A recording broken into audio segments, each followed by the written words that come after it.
بالله من الشيطان الرجيم. بسم الله الرحمن الرحيم. الحمد لله رب العالمين، والصلاة والسلام على أشرف الأنبياء والمرسلين وعلى آله وأصحابه أجمعين. أما بعد، رب اشرح لي صدري ويسر لي أمري واحلل عقدة من لساني يفقه قولي. اللهم رب أدخلني مدخل صدق وأخرجني مخرج صدق واجعل لي من لدنك سلطانا نصيرا. ربي أعوذ بك من همزات الشياطين وأعوذ بك ربي أن يحضرون.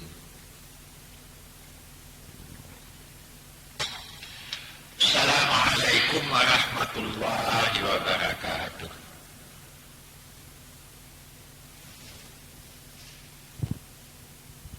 Pada waktu ini saya ingin menceritakan tentang sejarah Nabi dalam rumah tangganya. Jadi rumah tangga Rasulullah ya.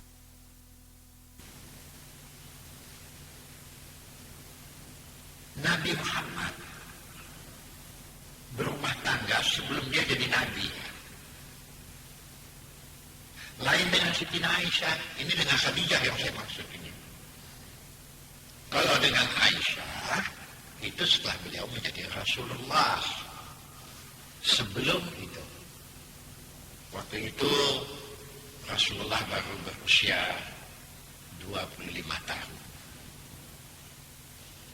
Ya, bagus juga saya jelaskan sedikit di sini bahwa umumnya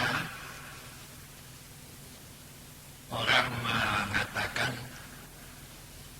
zaman itu dengan zaman jahiliyah, artinya sebelum Nabi Muhammad menjadi Nabi ya, zaman jahiliyah. Ada yang mengartikan zaman jahiliyah ini dengan zaman bodoh. Tapi kalau saya mengartikan zaman jahiliyah ini, tidak saya artikan dengan zaman bodoh ya.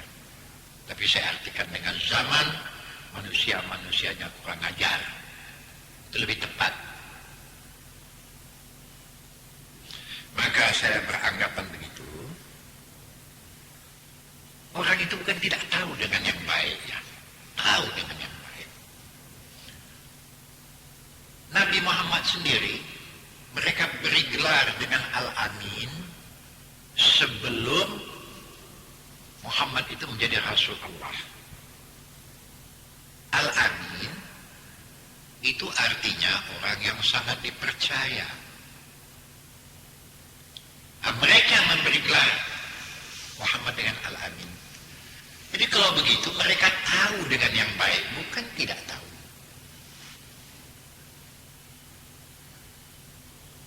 Contoh yang lain lagi. Mereka umumnya saudagar ya. Berdagang keluar kota Makkah. Ya, saya pakai istilah sudah mampu berdagang keluar negeri. Ya, orang yang sudah mampu berdagang keluar negeri kan ahli ekonomi. Jadi ini bukan orang bodoh ini. Mereka sudah bisa membuat bangunan-bangunan piramid, membuat patung-patung yang indah, besar. Nah, ini kan bukan orang bodoh ini. Nah, itu maka saya mengartikan zaman jahiliyah, zaman di mana manusia-manusianya kurang ajar. Bandel.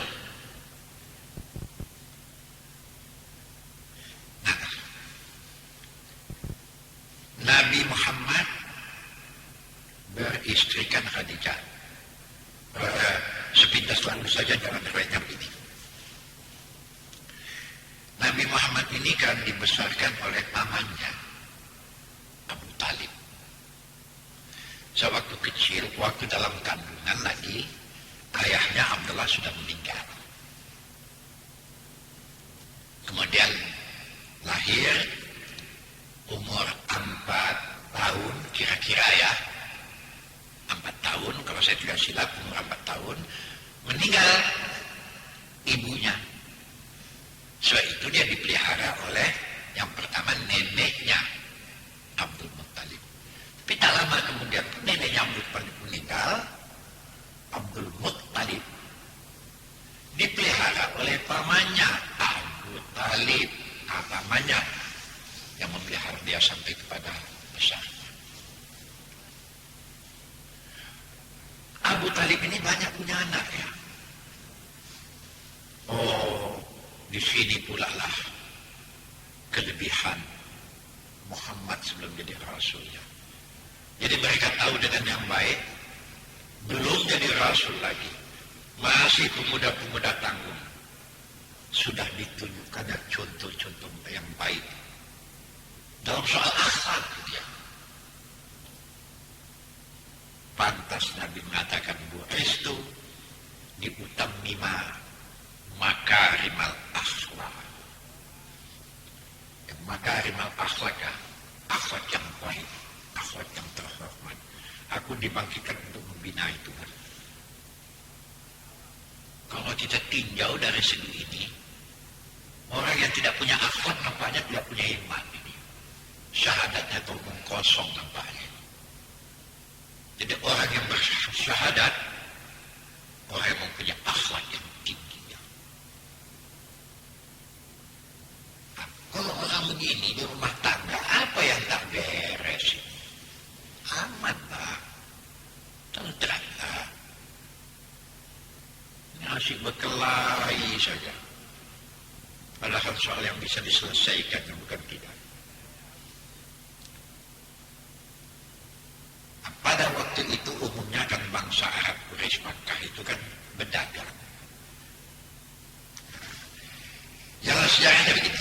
Khadijah ini tadi suaminya seorang saudagar besar. Khadijah ya, punya suami seorang saudagar besar. Meninggal karena dia tidak punya anak. Bulatlah harta kekayaan itu. Jadi Khadijah ditinggalkan oleh suami dalam keadaan kaya. Jadi banyaklah pedagang-pedagang kecil yang menerima barang amanah, kredit lah, entah apalah namanya, didagangkan, sudah laku, baru disetorkannya kepada Khadijah. Ya umumnya tukang poklet lah. Laku 100 bilang 80. Dari 80 dapat persentase lagi, tapi yang pasti 20 sudah lewat.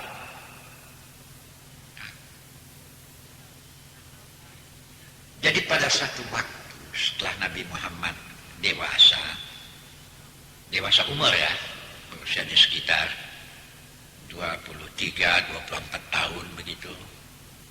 Apa kata Abu Talib? Tadinya Nabi Muhammad ini mengembalakan kambing jadi ini. Nah, waktu masih anak-anak muda tanggungan, ya karena Abu Talib ini orang yang melarat, orang yang susah.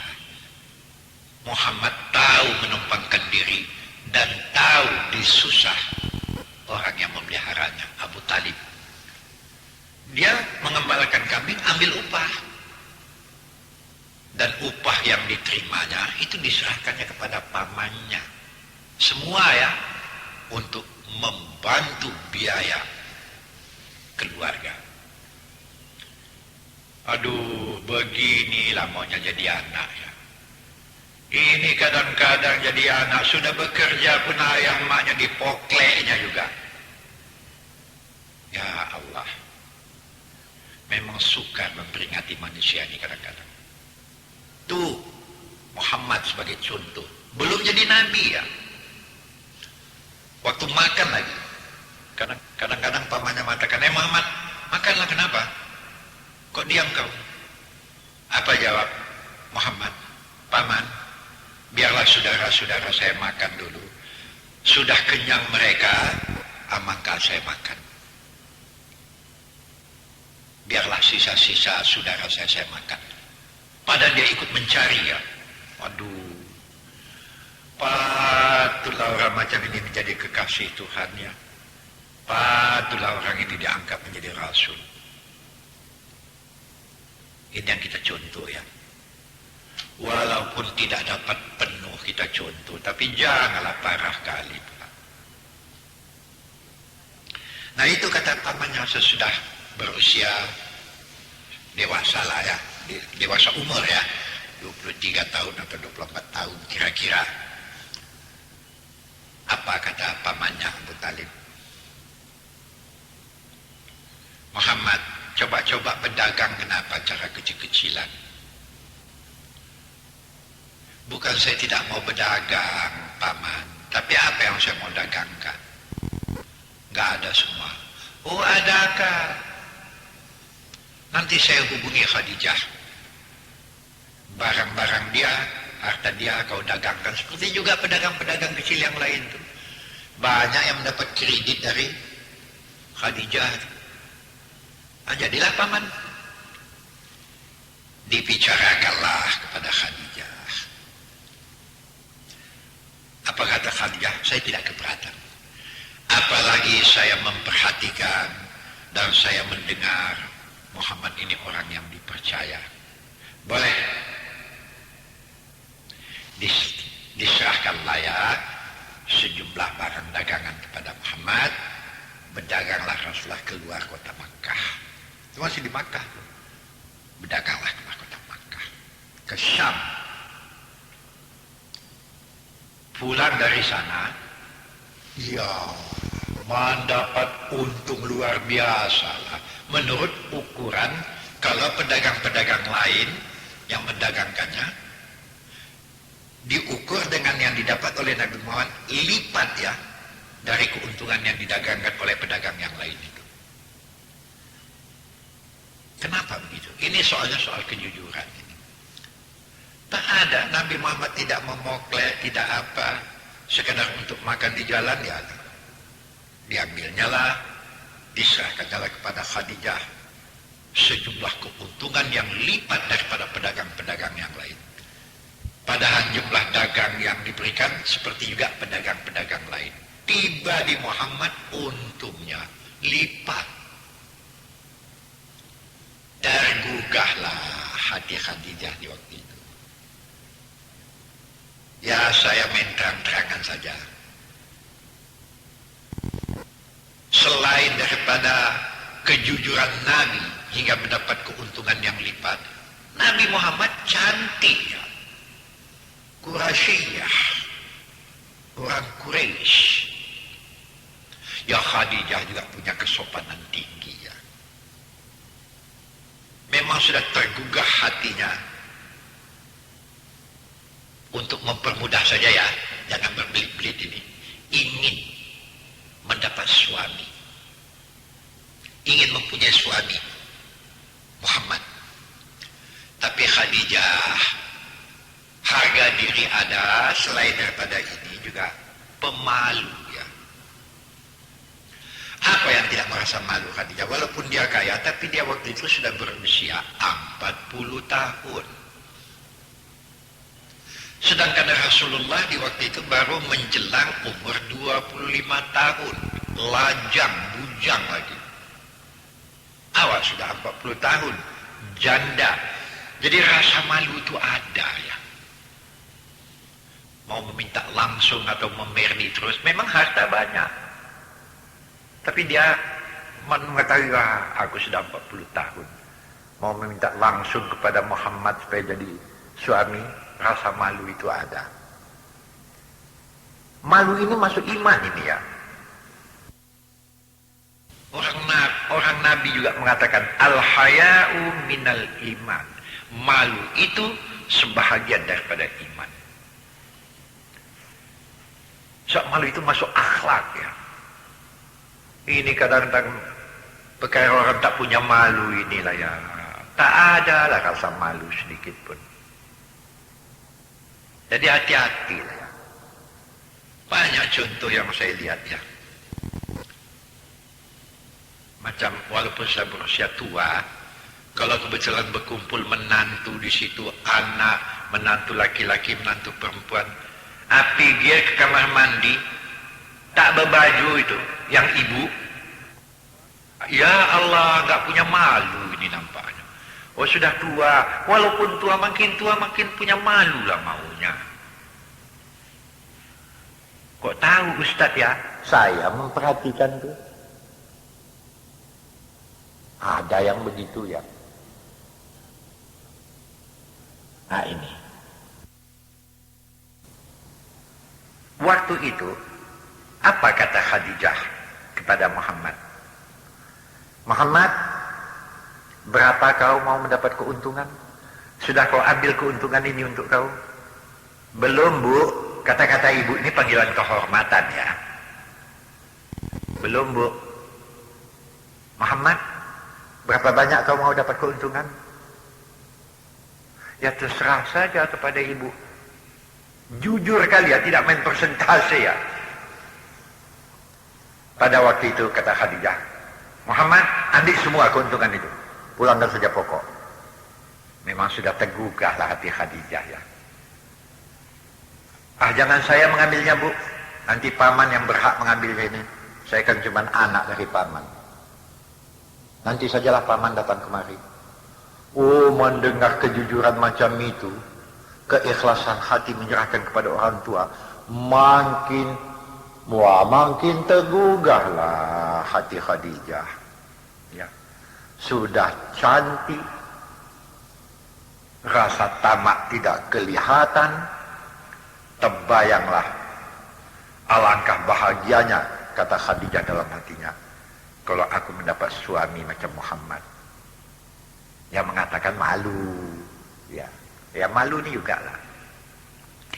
Baiklah Muhammad, katakanlah kepada Abu Talib, datanglah dia kemari mengambil keuntungan. Pulang.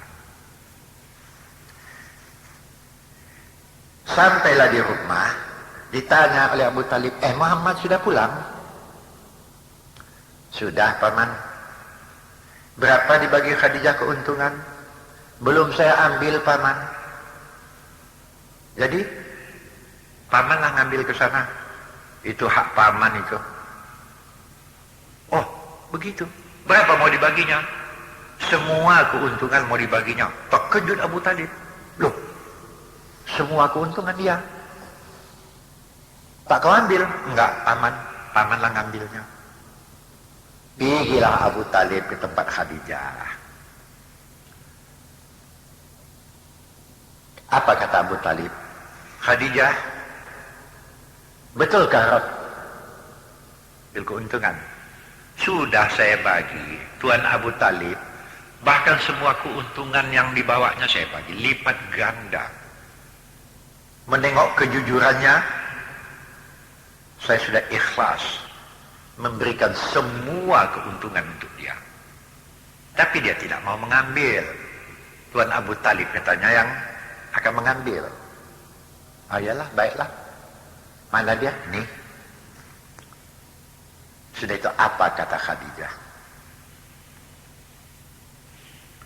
Tuan Abu Talib, saya ingin memajukan usul. Apa itu? Tak keberatan. Apa Tuan tidak keberatan?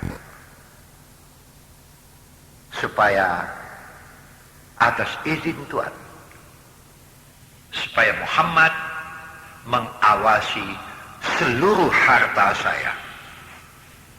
Oh, ini kata sindir ini ya. Abu Talib terkejut, tapi Abu Talib ini kan ahli mantik ya. Tahu dengan kata sindir ya. Kata-kata sindir ini mengerti ya. Seperti kata orang Minangkabau juga ya, gabak di hulu, tandakan hujan. Gewang di langit, tandakan panas. Sudah nampak bayangan macam itu. Abu Talib senyum. Ya, Khadijah, apakah akan engkau serahkankah pengawasan seluruh hartamu kepada Muhammad? Iya, Muhammad bukan seorang pedagang. Dia hanya pedagang kecil. Hancurlah ini semua. Dicoba-coba ya, meresek-resek oleh Abu Talib. Sampai di mana kali penyerahan Khadijah ini. Oh, apa aja Khadijah. Tuan Abu Talib, kalau sudah Muhammad yang mengawasinya, tumpur pun semuanya saya rela. Tapi dia mengawasinya. Karena saya tahu dia orang yang jujur. Saya tidak keberatan, habis-habislah. Sampai begitu. Betul. Bahkan kata Khadijah, kalau bisa, saya pun ikut diawasinya. Oh, mengertilah Abu Talib sudah. Ya. Itu kata bayangan, kata sindir. Yang Abu Talib sudah tahu. Yang Muhammad ingin oleh Khadijah supaya dijadikan suami. Tapi dengan kata-kata sindir macam inilah. Ya karena rasa malu juga. Apa kata Abu Talib? Bolehlah. Tapi akan saya coba menanyakan ini kepada Muhammad. Apakah Muhammad bersedia? Baiklah. Pulang. Beberapa waktu setelah itu dipanggil oleh Abu Talib. Muhammad, mari sebentar. Ya Paman, ada permintaan Khadijah kepada Paman. Tapi Paman tidak bisa memutuskan. Karena ini banyak sekali bergantung kepada engkau Muhammad.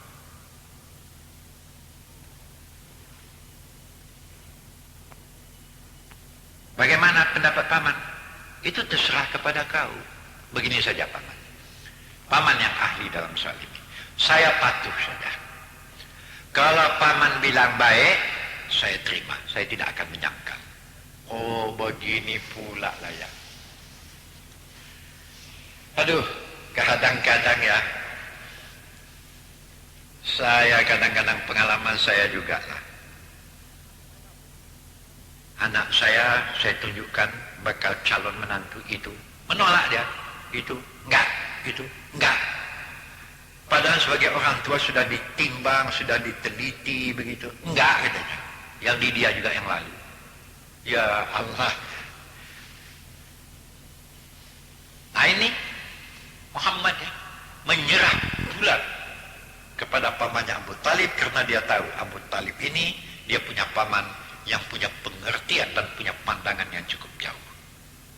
Bukan dari segi sok-sokan saja ya. Inilah anak-anak muda saya, hati-hati. Kalau sudah dilihat oleh orang tua, ya orang tua pun malu. Orang tua yang berilmu lah. Bukan. Takkan mau dia menjerumuskan anaknya. Tidak. Memang ada juga satu-satu orang tua yang mata duitan itu. Kita kecualikan ayah. Begitu. Kata Abu Talib. Begitukah pendirian kau ya Muhammad? Iya Paman. Apa kata Paman? Begini. Dia mengusulkan begini. Dia minta kepada Paman supaya kau Muhammad mengambil over semua pengawasan hartanya yang akan diperdagangkan. Ya. Sampai begitu Paman? Iya. Seluruh hartanya? Iya. Kau mengawasinya. Kalau ada orang minta kredit, kaulah yang memutuskannya diterima atau tidak. Macam mana pendapat Paman? Paman setuju. Ya kalau Paman setuju, sudahlah. Tapi bukan itu saja. Apalagi dia minta juga kepada paman supaya kalau Muhammad bukan hartanya saja yang kau awasi, tapi termasuk Khadijah, meminta supaya dia juga engkau mengawasinya. Oh, mengertilah sudah Muhammad ya, bahasa dia akan dijadikan suami. Dari segi lain ya, Khadijah awetnya. Ini penjelasan lain dulu. Walaupun dia sudah berusia 40 tahun, tapi kalau ada gadis-gadis Arab didampingkan dengan dia, pasti orang akan memilih Khadijah. Wajah cantik, awet pula, pandai menjaga diri. Entah di mana rahasianya saya pun tak tahu ya. Nah, kalau ibu-ibu rumah tangga ya, cobalah pelajari riwayat Khadijah, bagaimana dia mengawetkan dirinya. Memang ada juga yang mengatakan, bagaimana dia tak awet Pak Ustaz, Khadijah orang kaya. Iya pula, kan ya. Cantik ah, tak kalah dengan gadis-gadis belasan tahun. Wajah Khadijah. Nah ini. Nah akhirnya terjadilah persesuaian. Terjadi persesuaian. Itulah tadinya jalan sejarah Muhammad sebelum menjadi Rasul sudah berumah tangga dengan Khadijah. Setelah serumah tangga dengan Khadijah, tadinya banyak yang mencemehkannya. Khadijah mengambil suami anak yatim orang miskin.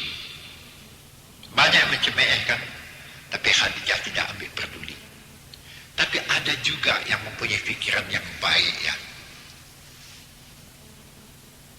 Bertanya kepada Khadijah setelah beberapa tahun bersama dengan Rasulullah. Dagang Khadijah tetap meningkat, dipelihara baik. Bertanyalah orang kepada Khadijah, bagaimana setelah engkau mempunyai suami? Apa kata Khadijah? Demi Allah, sebelum Muhammad saya mempunyai seorang suami yang kaya, tapi hampir tiap hari kena bentak. Hampir tiap hari kena omel. Tetapi selama saya mempunyai suami Muhammad, bahasanya manis terus, kata-katanya lunak terus, dan kalau ada dia memerlukan sesuatu dengan uang, selalu dia membuat berunding saya. Jangankan membentak, memasangkan muka di muka saya pun tidak pernah.